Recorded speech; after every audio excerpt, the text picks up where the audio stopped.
Hey guys, Hodge 7 of Truth here. I just thought I'd do a bit of an intro for this video and the next one. What I intended to do was a conversation about the concept I call sanctuary state, and there's a few components about it. The conversation ended up going quite long, so I wanted to break it up into a couple parts.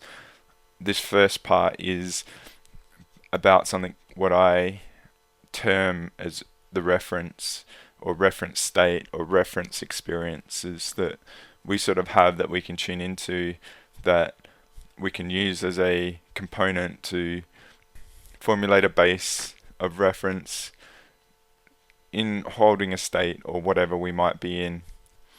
I use some specific examples about me, but I do that to encourage you to tune into your own experiences, employ them in the similar manner.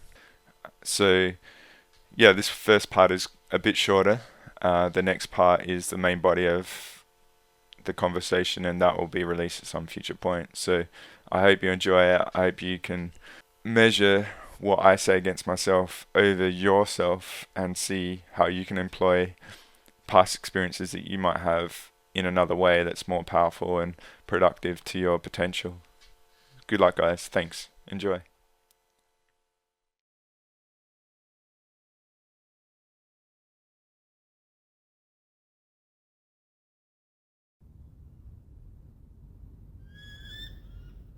Hey guys, Hodge 7 of Truth once more, here to offer you another installment in my series that I'm calling Multidimensional Method to the 3D Madness, which is an effort from my perspective to try and offer you how I've learnt to interpret this reality, being in it, but not being defined by it, and enduring in it, honestly. I'm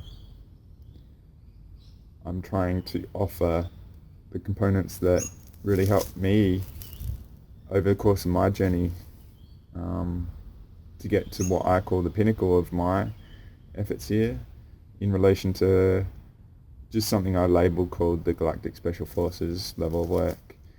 The rationale behind that is we are in an incarnation war.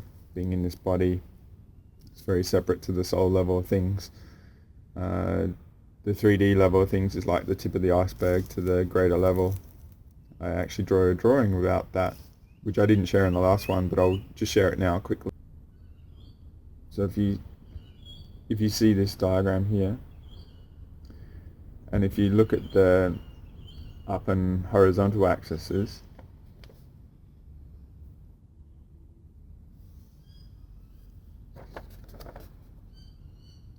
imagine these are sensors and these are dimensions. So if you see that, imagine that's a tip of the iceberg, okay? We get a glimpse of the totality and the edges of our society or accepted constraints. So this is a drawing I created just to sort of simply express a perspective I see relative to 3D 5 cents and the totality of what there is. Okay, so see down here is the horizontal is measured in sensors and the vertical is dimensional. So you can see I've sort of drawn a box of the 3D 5 cents reality. Okay, but you can see that what I'll just say iceberg, what we get is a tip of the totality that is there. Okay, so you imagine that vastness of what goes beyond the 3D 5 cents compared to what we accept. How are we meant to actually overcome this reality if the answers are in that multidimensional iceberg of potential? All right. So a lot of what I'm trying to do is offer the incentive to subconsciously accept there is more. And if you are here, you would, all right? But don't feel you have to contort to those, and the reality or the narrative or any other structure here the chorus of the majority who don't accept this sort of concept. It's something you have to conform to. You can appreciate it and observe it, but yeah, just see that you know this, and contorting to this just limits your potential and the understanding of things. So if I go back to the other drawing I've shown many times, this is that other drawing, okay?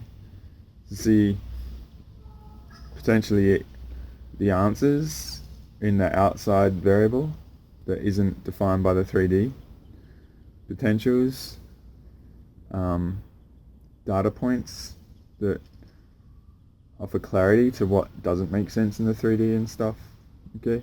So just what I'm trying to do is instill as an option to contemplate in everything going on that the answers and everything is in the beyond 3D 5 sense, and the construct of the narrative and everything we define ourselves by subtly wants us to not even contemplate that that's a potential, alright? So you wonder why the world is how it is, and society and culture and all that goes on. It's not designed to have answers, it's designed to perpetuate. There is a rolling on as a narrative, you know, technology's involved subtly over time and stuff like that. There's a myriad of experiences still to experience in this 3D 5 sense, but what I'm inviting you to do is contemplate that there is something vaster going on. And I'll show you the other drawing. This is the other drawing I showed before as well, related to the infinite potential. If you define yourselves by the 3D 5 sense, your potentials that are awaiting a self-acceptance of something beyond that won't have a chance to be realized, okay? So you have to take responsibility of wanting more.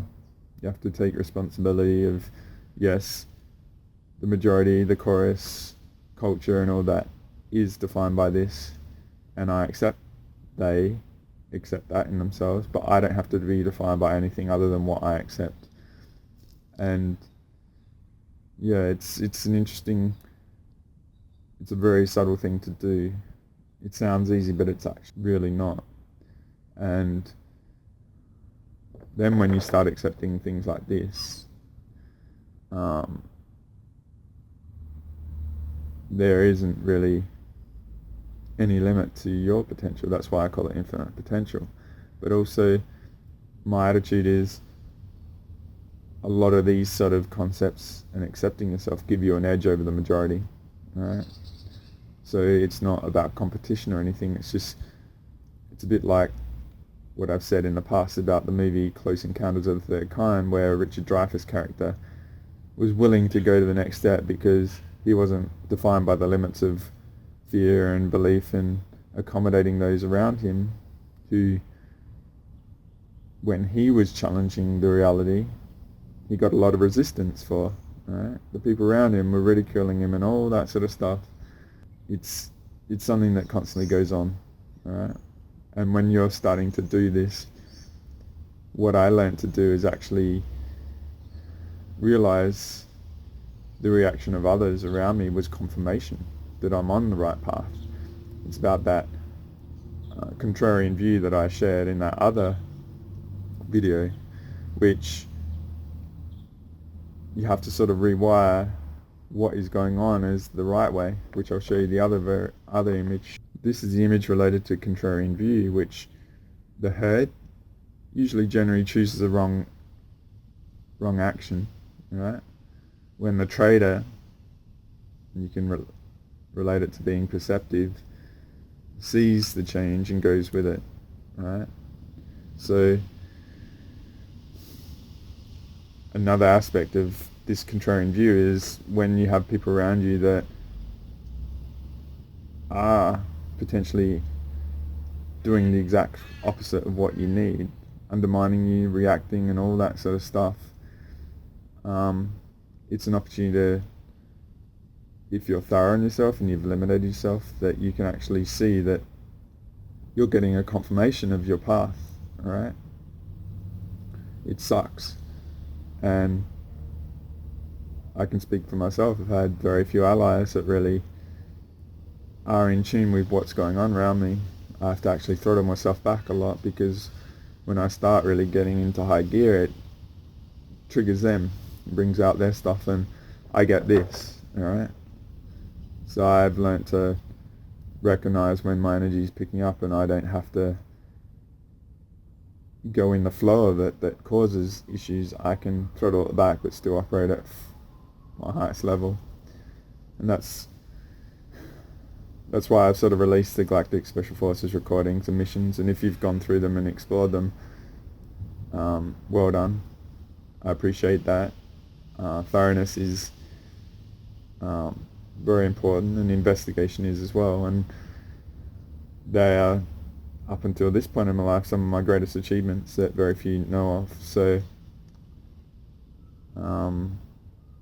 it wasn't an ego thing or anything like that. It was offering you the transparency and the data to actually discern me, alright? A lot of people, and I invite you to do this,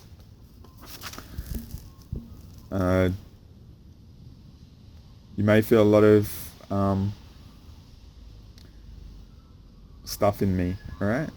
And I'm inviting you to do this, because pushing that limit with those stuff, it brings about a lot of this in my life, alright? And people around me and all that sort of stuff, alright?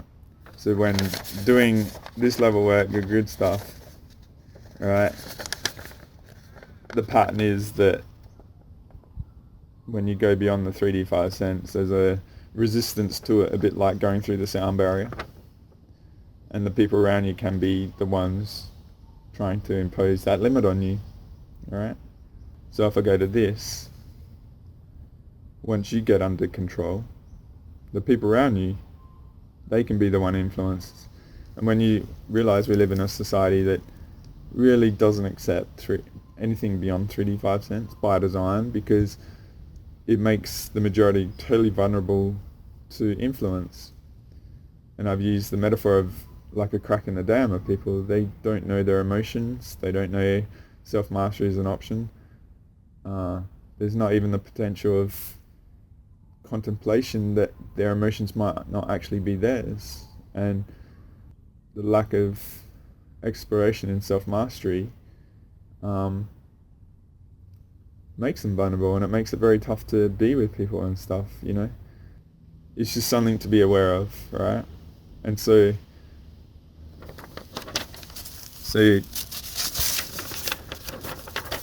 this release of my multidimensional method to the madness concepts, what I have sort of attempted to get into and explore related to what I call the sanctuary state and sanctuary space, have been a very foundational thing for me. Okay, so when I showed this, alright, you realize how vulnerable we are by the culture we all live in, no matter where we are in the world. And the non-Western cultures are more open to these sort of concepts if you really actually go into them and stuff, right? I know growing up there was a saying as a kid, say my mother might say, or parents might say, when a kid has a tantrum and stuff, they'll say, they got a monkey on their back, you know. There's no monkey, alright? They're talking entities, alright, influencing them, okay? And it's really fascinating that we sort of have those sort of, in Australia, colloquialisms, but they're actually tapping into something, and it comes from the older generations, which were more aware, okay? So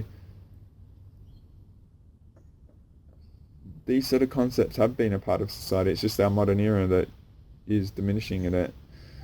And if you go back through history and stuff, like the Native Americans and indigenous and all that, what I talked about in the menu unique, outcome common, relative to Dr. Weston Price and the nutrition of the indigenous around the world, they're all vastly more connected than we have been in recent times. In recent times, I'm talking a few generations, okay? So the process of elimination of the indigenous and stuff that we're holding the sacred sites and doing the earthwork and grid work and stuff has helped to fortify this concept in the narrative of people and the self-acceptance of our limits, okay? It's courageous to see that, okay? It's just a pattern, and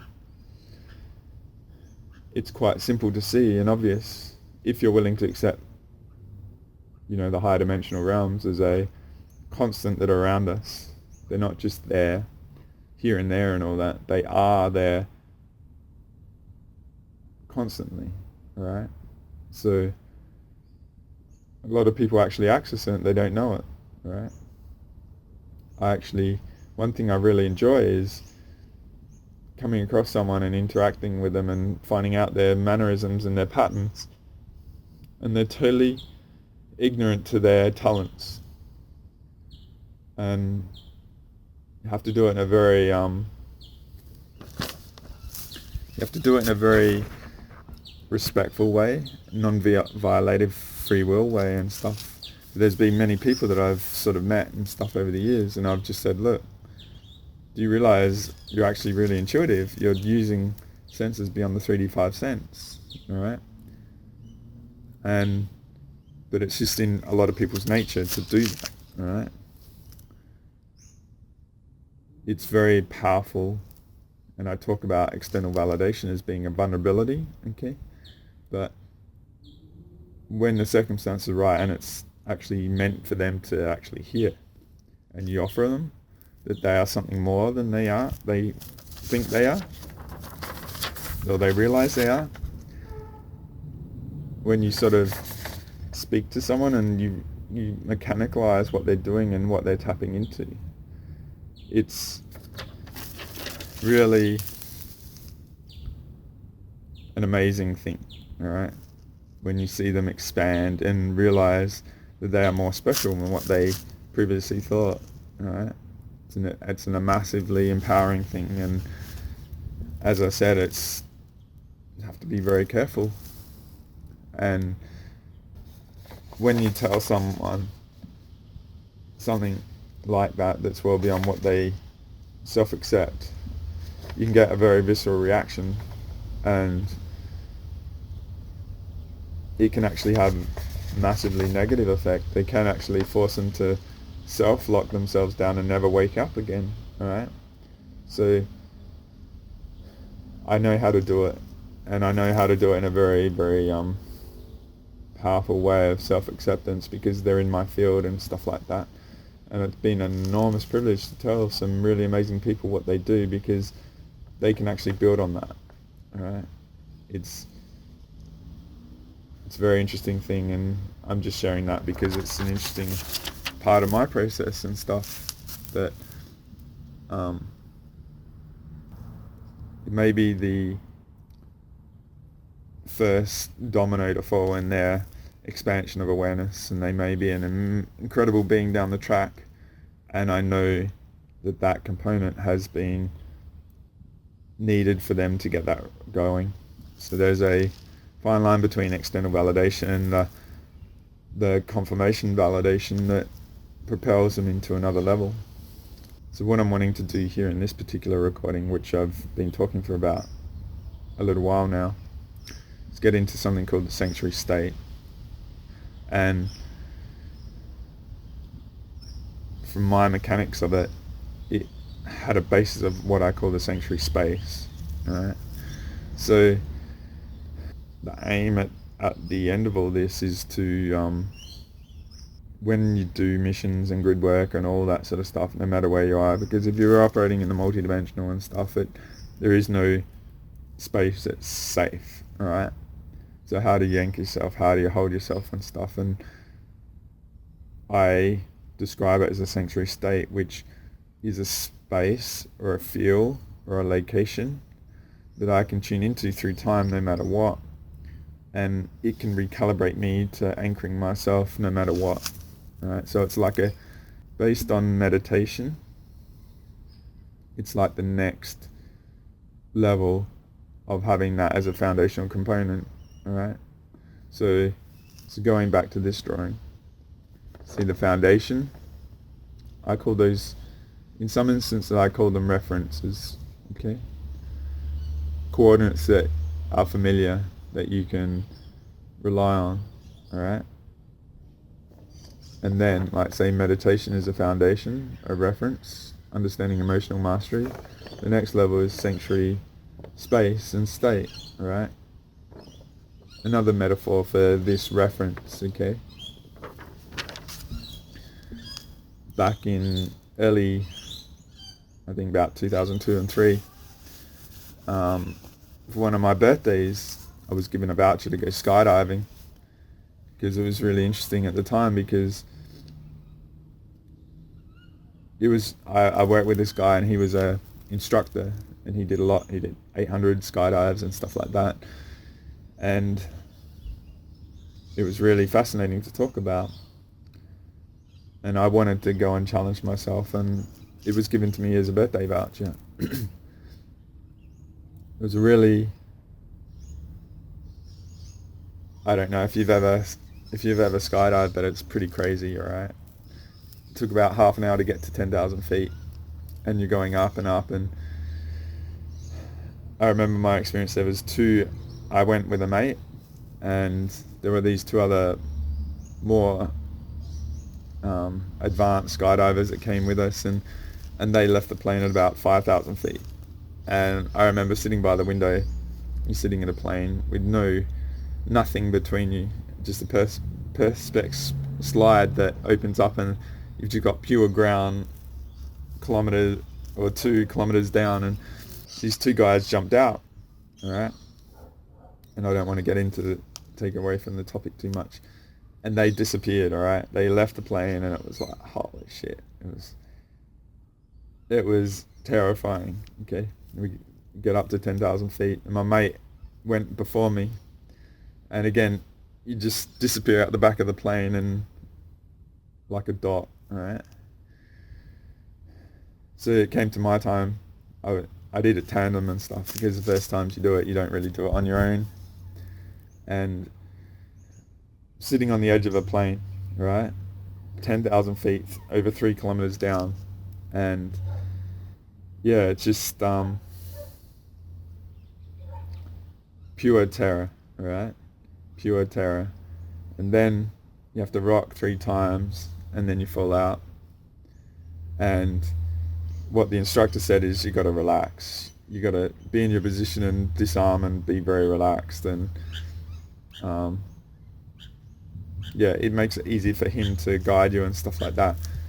There's about, from 10,000 feet, there was 45 seconds of free fall. And I reckon for 41 seconds of them, I was like a cat looking to grab onto a pole, alright? I was like rock, terrified, in a totally foreign situation and experience. Physically, emotionally, it totally was absolutely foreign to everything you know, right? And I eventually relaxed and got tapped on the shoulder, and then we did the parachute, and went from the most terrifying foreign experience to one of the most peaceful revelational experience of just gliding down in the parachute and the earth coming closer to you. I can still tune into how I was, and I'm being honest here, I was totally fucking terrified, because when you first leave the plane, alright, and this is what I'm getting into reference, and it's a very, very big thing, okay? What we don't realize is I'm just sitting here on my little chair and stuff like that. When you lie down, sleep, when you walk, pretty much every moment of our lives, all right, we are connected to the earth, all right? It is in some form a foundation to our existence here, okay? You don't realize, it's a bit like there's reactions in the body. I think they're called anatomical reactions, like our breath, right? Our eyes, not eyes blinking, we sort of have control over that, but there's a lot of things our body does that are managed behind the scenes. We don't have to focus on it, it just automatically happens. Subconsciously, it's taken care of and we don't have to focus on it or control it, all right? Our subconscious reference of Earth Mother is a subconscious fabric that we always have, okay? It's always there. It's not that we take it for granted, but a natural form of our existence is connecting to her in some way. You don't realize that it happens. It's just there. A lot of people take it for granted because they're not into that observational level of consciousness and stuff like that, and that's fine. All right, she is there, and that. But in this instance, in experiencing free fall, not connected to anything, it's so foreign that really can't comprehend how amazing it was for me, all right? And I tune into that anytime, because although we can take, say, that connection for granted, the experience help me realize on things I were taking for granted, all right? So the variables that are out there that a lot of people do, we don't realize that we do take them as an expression, you know? So what I'm trying to instill is the concept of a reference, right? Familiarity. And it takes courage like that, for my example of skydiving, to go into a foreign environment to realize that you didn't realize what you didn't realize, all right? It's important to understand that, okay? And one thing I've done in my life since, and especially in the consciousness stuff, is to challenge myself what I didn't know, okay?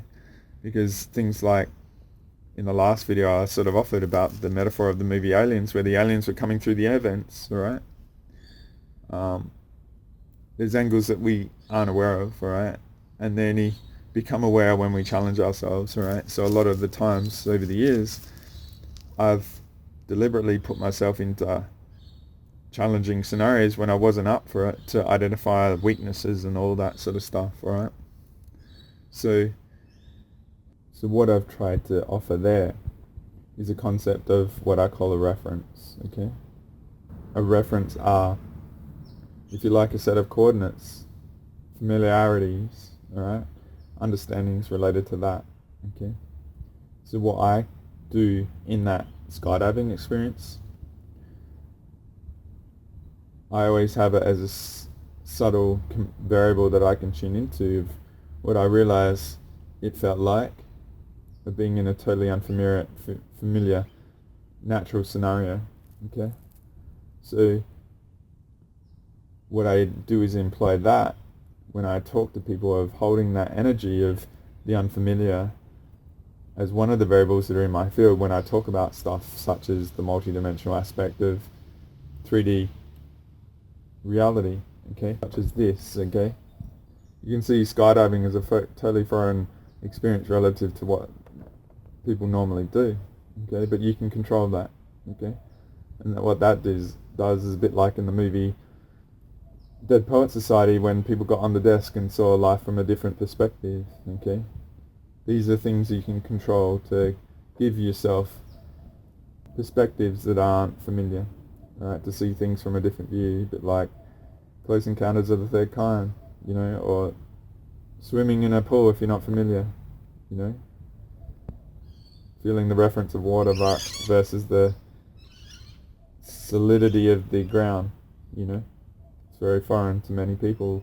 We take it for granted in Australia, trust me, okay? So I hope that helps. The reference of existence, you know, references that we don't realize we have, alright, that offer a sort of foundational situation of experiencing life and all that sort of thing, especially in relation to expanding your perspectives and perceptions and stuff. What I'm trying to do is offer you that having coordinates, references, will give you a foundation to go into those realms, or to at least consider them as variables that contribute to what's going on. So